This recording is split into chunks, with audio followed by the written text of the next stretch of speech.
Assalamualaikum warahmatullahi wabarakatuh, sahabat soleh beriman. Kematian bukanlah akhir dari segalanya. Kematian merupakan awal dari sebuah fase hidup yang baru. Kematian merupakan proses berpindahnya roh dari jasad fana. Kemudian roh akan dikembalikan lagi ke jasad yang baru untuk menghadapi nasib baik atau buruk. Kematian menjadi pintu masuk ke alam kubur atau alam barzakh, yang merupakan pemanasan menjelang hari kiamat dan hari pembalasan. Di video kali ini kita akan membahas rahasia di balik alam kubur. Simak videonya sampai habis. Namun sebelum melanjutkan videonya, ada baiknya untuk menekan tombol subscribe, like, share, komen, serta menyalakan loncengnya untuk tidak ketinggalan informasi Islami selanjutnya.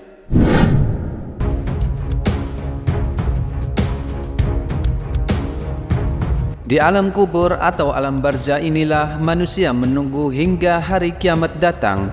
Di alam ini manusia akan menerima cicilan balasan atas amal yang dilakukannya selama hidup di dunia. Bila buruk akan mendapatkan siksa. Demikian sebaliknya, kebaikan yang dijalani sepanjang hayatnya kelak berbuah manis di alam barzakh. Keyakinan akan siksa dan nikmat kubur serta keberadaan alam barzakh merupakan bagian akidah utama dalam Islam yang harus diimani. Keimanan kepada adanya alam kubur, siksa, dan nikmatnya merupakan rangkaian dari keimanan kepada hari akhir yang menjadi salah satu pilar rukun Islam. Ayat Al-Quran dan hadis Nabi SAW baik secara tersirat maupun tersurat banyak menjelaskan fenomena siksa dan nikmat kubur melalui kisah-kisah yang diceritakan dari mulut ke mulut yang dapat dipertanggungjawabkan kebenarannya. Neraka dipertontonkan kepada mereka setiap pagi dan petang. Menurut penyusun kitab tafsir Ibnu Katsir, penggalan ayat tadi merupakan dalil yang paling kuat bagi ahlu sunnah untuk menetapkan adanya azab kubur. Pendapat ini diperkuat oleh hadis Rasulullah SAW. Beliau bersabda, "Sesungguhnya salah seorang dari kalian jika mati maka akan diperlihatkan kepadanya tempatnya setiap pagi dan sore. Jika ia termasuk penduduk surga, maka surga akan dipertontonkan kepadanya.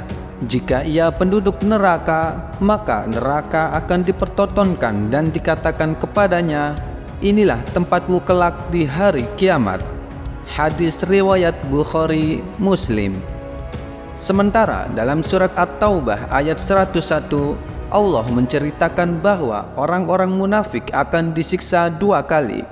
Allah Subhanahu wa Ta'ala berfirman, "Di antara orang-orang Arab Baduy yang di sekelilingmu itu ada orang-orang munafik, dan juga di antara penduduk Madinah mereka keterlaluan dalam kemunafikannya, maka kamu tidak mengetahui mereka, tetapi kamilah yang mengetahui mereka.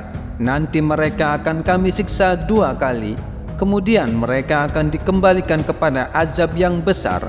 Al-Quran Surat At-Taubah ayat 101. Para ulama tafsir seperti Mujahid, Hasan Al-Basri, Ibnu Jurayj berpendapat bahwa salah satu azab yang dimaksud ayat tadi adalah siksa kubur. Dalam beberapa riwayat yang sahih juga disebutkan bahwa Rasulullah SAW memohon perlindungan kepada Allah dari siksa kubur, dan beliau juga mengajarkan umatnya untuk berlindung dari siksa kubur. Jika siksa kubur diragukan kebenarannya, buat apa Rasulullah SAW berlindung darinya?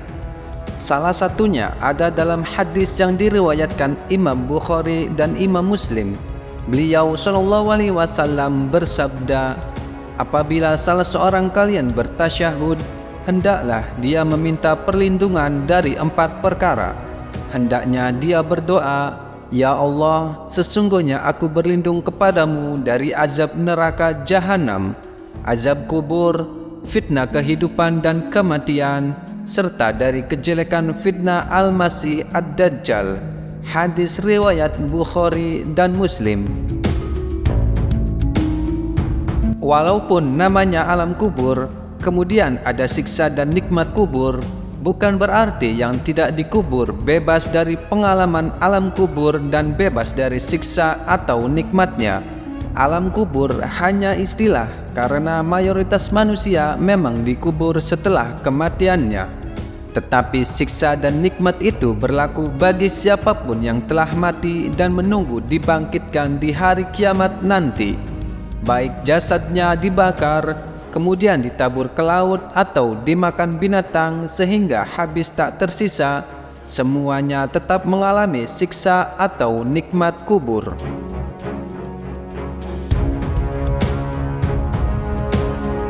Ada banyak bentuk siksa yang ditimpakan kepada orang-orang kafir dan munafik. Hiburan mereka setiap pagi dan sore adalah pemandangan neraka yang menyeramkan, yang nantinya akan menjadi kampung halamannya sebagaimana tadi telah dijelaskan dalam hadis. Jenis siksa lain yang ditimpakan kepada orang kafir dan munafik yaitu dipukul dengan palu dan besi. Siksa ini diceritakan dalam sabda Rasulullah SAW. Adapun orang kafir atau munafik, maka kedua malaikat tersebut bertanya kepadanya, "Apa jawabanmu tentang orang ini?" Rasulullah SAW, dia mengatakan, "Aku tidak tahu. Aku mengatakan apa yang dikatakan orang-orang." Maka kedua malaikat itu mengatakan, "Engkau tidak tahu? Engkau tidak membaca?" Kemudian ia dipukul dengan palu dari besi tepat di wajahnya. Dia lalu menjerit dengan jeritan yang sangat keras yang didengar seluruh penduduk bumi kecuali dua golongan, jin dan manusia. Hadis riwayat Bukhari dan Muslim. Siksa lainnya yang terdapat dalam alam kuburnya yaitu penyempitan liang kubur hingga tulang-tulang rusuk penghuninya remuk saling bersilang. Mereka juga ditemani oleh sosok yang buruk rupanya dan busuk baunya. Sosok ini merupakan perwujudan amal mereka selama di dunia. Gelarkanlah untuknya alas tidur dari api neraka dan bukakanlah untuknya sebuah pintu ke neraka. Maka panas dan uap panasnya mengenainya, lalu disempitkan kuburnya sampai tulang-tulang rusuknya berhimpitan. Kemudian datanglah kepadanya seseorang yang jelek wajahnya, jelek pakaiannya dan busuk baunya. Dia berkata, "Bergembiralah engkau dengan perkara yang akan menyiksamu. Inilah hari yang dahulu engkau dijanjikan dengannya di dunia." Maka dia bertanya, "Siapakah engkau?" "Wajahmu adalah wajah yang datang dengan kejelekan." Dia menjawab, "Aku adalah amalmu yang jelek." Maka dia berkata, "Wahai Rabbku, jangan engkau datangkan hari kiamat." Hadis riwayat Ahmad, An-Nasai, Ibnu Majah dan Al-Hakim. Ada juga yang disiksa dengan dicabik-cabik oleh ular besar dan ganas. Di antaranya mereka yang mendapat siksa ini adalah wanita-wanita yang enggan menyusui anaknya tanpa alasan yang diperbolehkan syariat. Rasulullah SAW bersabda, "Tiba-tiba aku melihat para wanita yang payudara-payudara mereka dicabik-cabik ular yang ganas. Maka aku bertanya, kenapa mereka?" Malaikat menjawab, "Mereka adalah para wanita yang tidak mau menyusui anak-anaknya tanpa alasan syar'i." Hadis riwayat Al-Hakim. Ada yang menderita karena siksa, ada pula yang bersenang-senang dengan nikmatnya. Di antara bentuk nikmat kubur yaitu ampunan dan keridhaan dari Allah Subhanahu wa Ta'ala, dan diberikan kekokohan hati menghadapi pertanyaan malaikat penjaga kubur. Digelarkan permadani, didandani dengan pakaian dari surga, dibukakan baginya pintu menuju surga, dilapangkan kuburnya, dan di dalamnya ditemani orang yang tampan wajahnya, bagus penampilannya, sebagaimana yang Rasulullah SAW kabarkan dalam hadis Al-Bara yang panjang. Maka gelarkanlah permadani dari surga dan dandanilah ia dengan pakaian dari surga.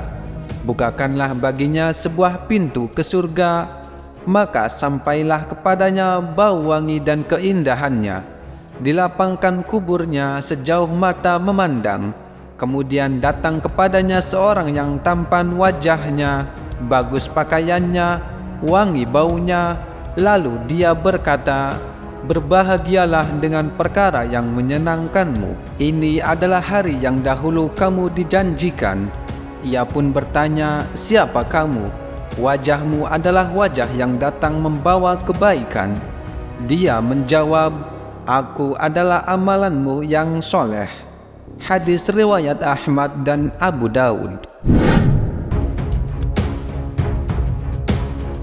Sahabat soleh beriman, semoga Allah Subhanahu wa Ta'ala meneguhkan hati kita di atas kalimat tauhid hingga akhir hayat dan menyelamatkan kita dari berbagai ujian dunia dan fitnah kubur, serta memasukkan kita ke dalam surganya. Amin, amin, ya rabbal alamin.